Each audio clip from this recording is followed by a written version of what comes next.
भयापन। इसके पूर्व में 3 समास आप सब पढ़ चुके थे। अव्ययी भाव, द्विगु और बहुव्रीहि। आज चौथा नंबर पर तत्पुरुष समास को आप सब पढ़ेंगे।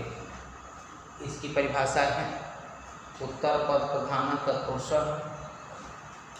परिभाषा इसका हिंदी में लिख लीजिए। जिस समास में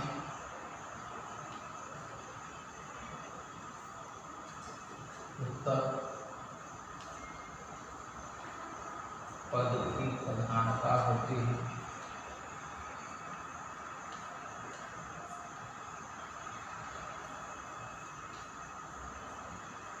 तथा पूर्व पद में द्वितीय विभक्ति से लेकर सप्तमी विभक्ति तक का लोप रहता है उसे तत्पुरुष समास कहते हैं।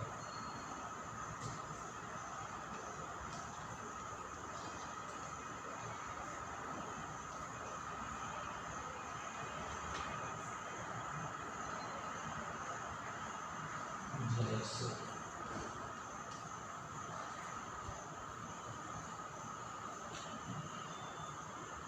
दुःखातीत,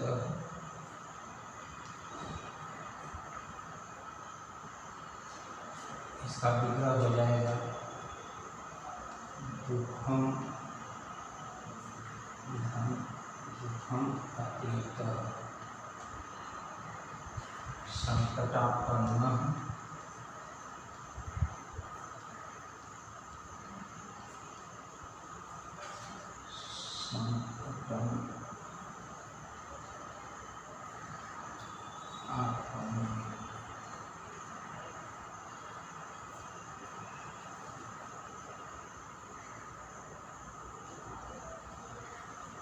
सुख प्राप्तम सुखम प्राप्तम। इस तरह से इसके द्वितीय तत्पुरुष समास के बनेंगे। यहाँ द्वितीय तत्पुरुष के उदाहरण हैं। फिर नख भिन्न,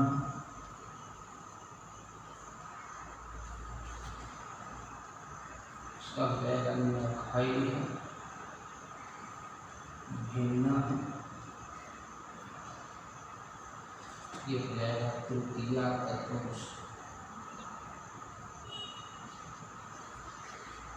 नेत्रहीन,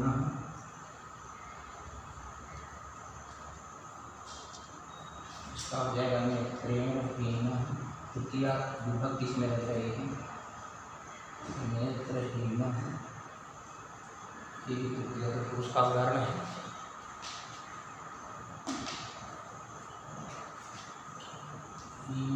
दारू, उपाय, दारू, भूत बलि,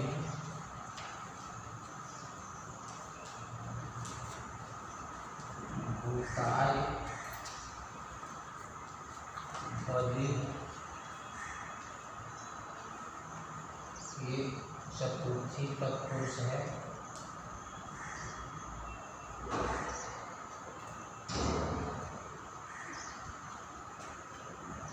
वृक्ष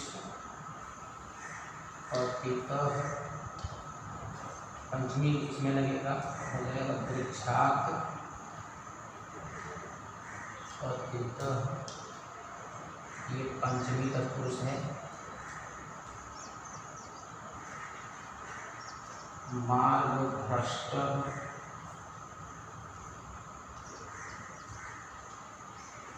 इसका हो जाएगा मार्गात भ्रष्ट,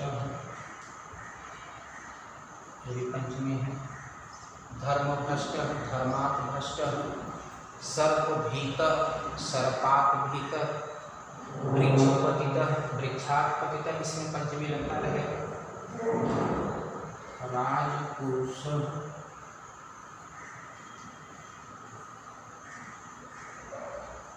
इसका हो जाएगा राज्ञ पुरुष, ये हो गया षष्ठी तत्पुरुष। नरपति, इसका हो जाएगा नराणाम पति,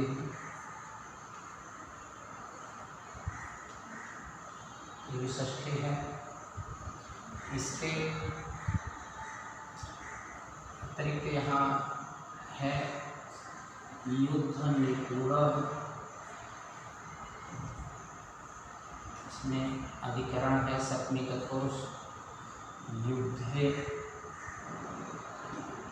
निपुण, ये सप्तमी तत्पुरुष है। कला कुशल,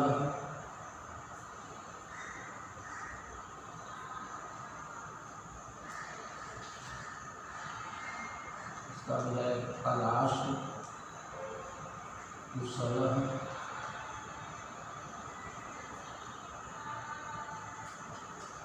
इस तरह से द्वितीया से लेकर सप्तमी विभक्ति तक के उदाहरण को हमने यहाँ बताया।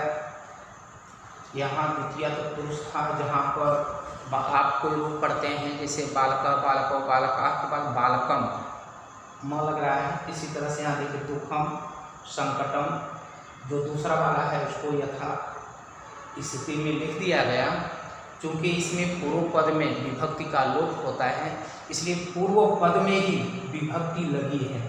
विग्रह करते समय यहाँ जो समस्त पद है उसमें मिल गया है, तो विग्रह करते समय पूर्व पद की विभक्ति यहाँ पर लिख दिया गया है। द्वितीया का यहाँ था, तृतीया का है। ये दोनों उदाहरण, इधर दोनों चतुर्थी विभक्ति का है, तो चतुर्थी तत्पुरुष हो गया। फिर पंचमी विभक्ति का उदाहरण यहाँ है, पंचमी तत्पुरुष हो गया। षष्ठी तत्पुरुष, यहाँ षष्ठी विभक्ति, यहाँ पहले पूर्व पद में गायब थी, उसको विग्रह में ये लिखा गया है। फिर सप्तमी विभक्ति का लोप था पूर्व पद में, उसको भी यहाँ लिखा गया है। इस तरह से द्वितीया से लेकर के सप्तमी विभक्ति तक का तत्पुरुष समास में लोप रहता है। इसके अतिरिक्त यह ध्यान देने योग्य है, तत्पुरुष समास में ही एक नए तत्पुरुष समास है। नए तत्पुरुष समास में नए तत्पुरुष समास,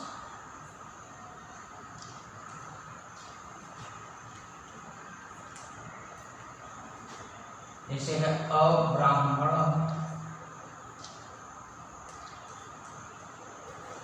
न ब्राह्मण।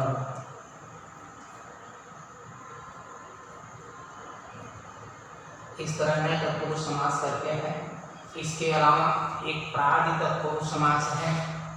इसके भेदों में है प्रादि तत्पुरुष, इसमें कुत्सित या प्र, उ या प्र उपसर्ग लगा करता है। जैसे कुपुरुष, इसका विग्रह हो जाता है, कु का अर्थ हो जाता है कुत्सित पुरुष।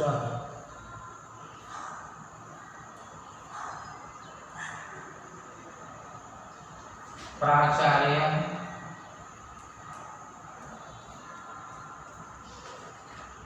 प्रकृष्ट आचार्य,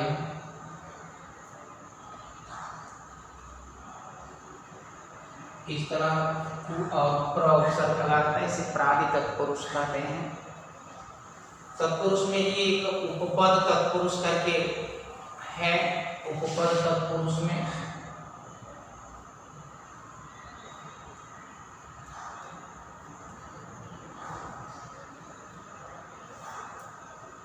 जैसे है कुंभकार, इसका विग्रह है कुंभम करोति इति कुंभकारं।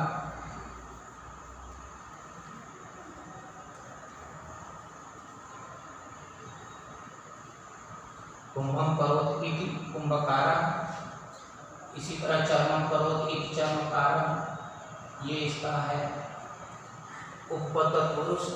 इस तरह से ये तत्पुरुष समास समाप्त हो गया। यह भी आप लोग ध्यान देंगे कि कर्मधारय और द्विगु समास भी तत्पुरुष का ही अंग माना जाता है, लेकिन यहाँ समास में दोनों का अलग अध्ययन किया जा रहा है। उनका स्वतंत्र अस्तित्व यहाँ पर बताया गया है, उसको अलग में ही पढ़ा गया, क्योंकि पाठ्यक्रम में इस तरह से विभाजन भी किया गया है हाई स्कूल इंटर की स्थिति में। तो ये इस तरह तत्पुरुष समास समाप्त होता है। अगला जो समास है वो कर्मधारय समास है 5वां नंबर का।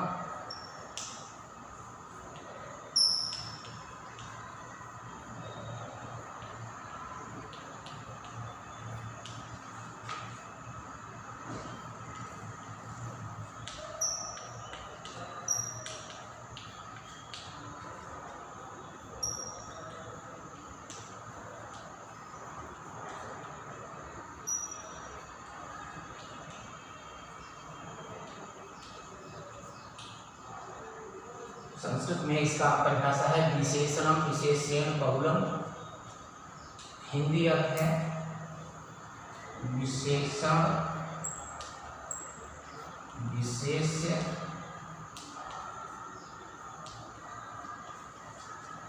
तथा उपमान उपमेय के समास को कर्मधारय समास कहते हैं।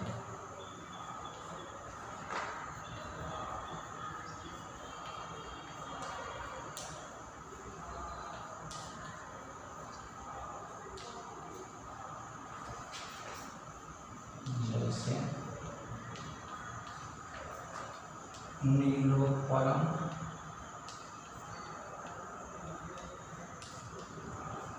इसका हो जाता है विग्रह नीलम च तत्उत्पलम्।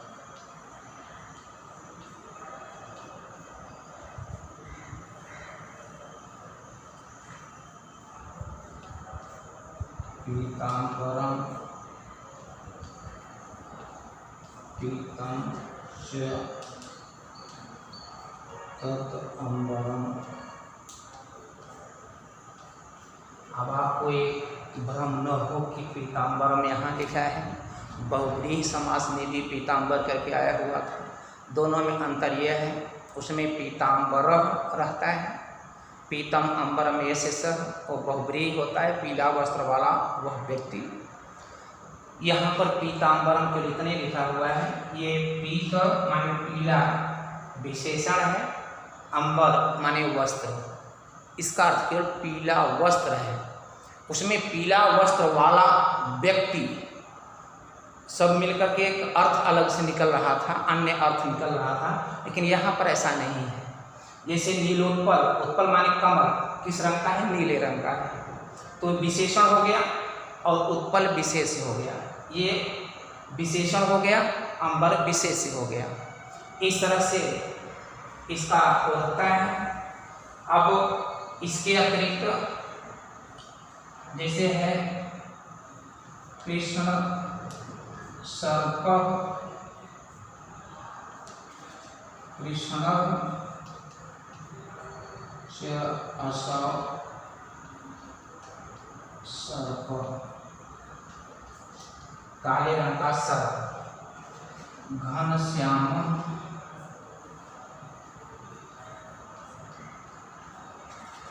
घन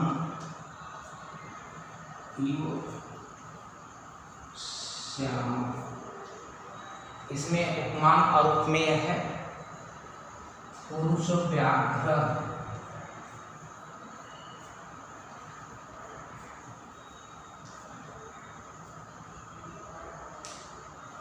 यहाँ हो गया पुरुष व्याघ्र इव।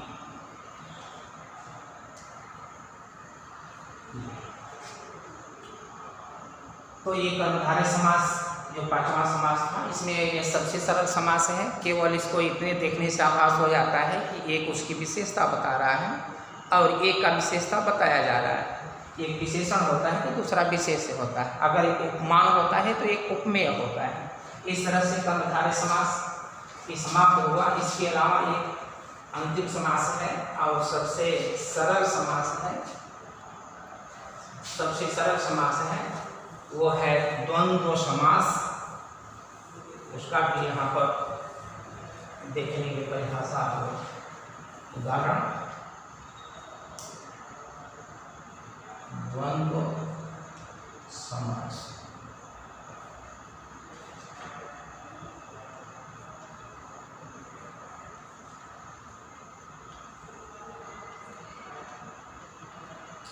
इसका एक परिभाषा उभय पद प्रधान द्वंद्व भी है और चार्थे द्वंद्व है।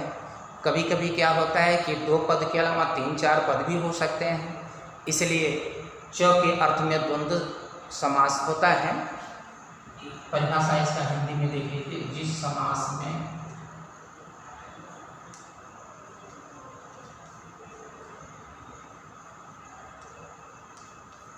होने वाले समस्त पद प्रधान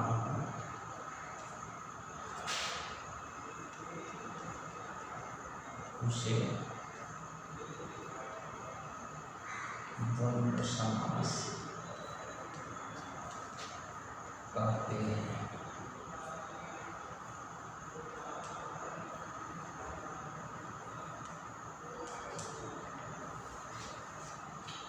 अब यहाँ केवल उभय पद केवल दो ही नहीं बल्कि तीन चार भी हो सकते हैं, पांच अधिकतम संख्या हो सकता है।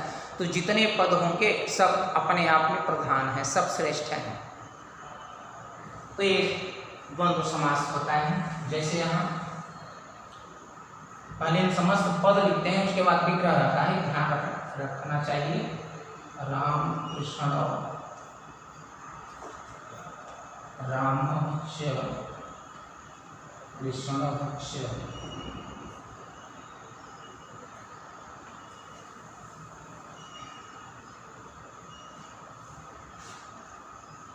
शिव केशव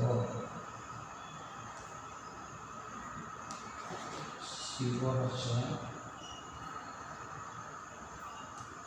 केशव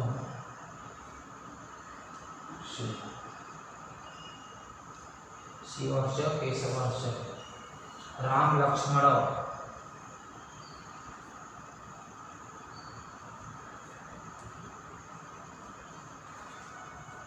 रामस्य लक्ष्मण। अभी दो रहते हैं तो प्रथमा का द्विवचन प्रयोग होता है। जैसे रूप आप कभी ध्यान दिए होंगे, रामा रामव रामा, तो रामव द्विवचन में आ रहा है। जो दूसरा पद रहता है उस पर औ की मात्रा लगती है। अगर तीन हो जाता है तो आ का मात्रा बहुवचन लग जाता है। जैसे रामः रामव रामा। उसी तरह यहाँ हम लिख रहे हैं, देखिए राम कृष्णार्जुना, इसको अलग अलग कर देंगे। रामस्य कृष्णस्य अर्जुनस्य।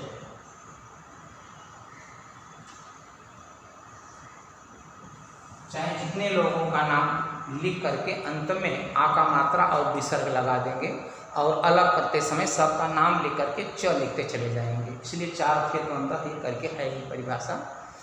पहले जो परिभाषा था उभय पद प्रधान द्वंद्व, वह दो पद में ही बता रहा था कि दोनों पद प्रधान होते हैं।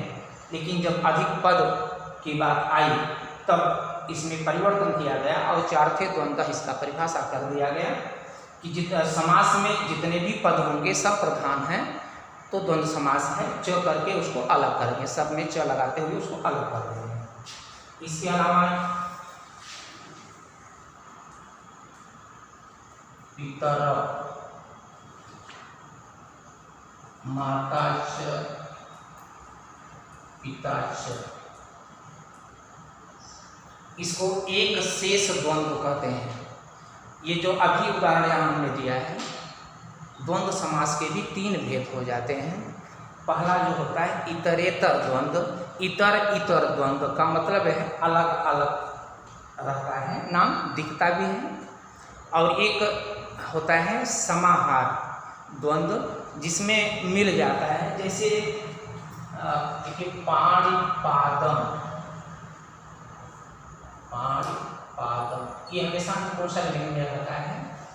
पाणिच पादौच, ये समाहार द्वंद्व का उदाहरण है।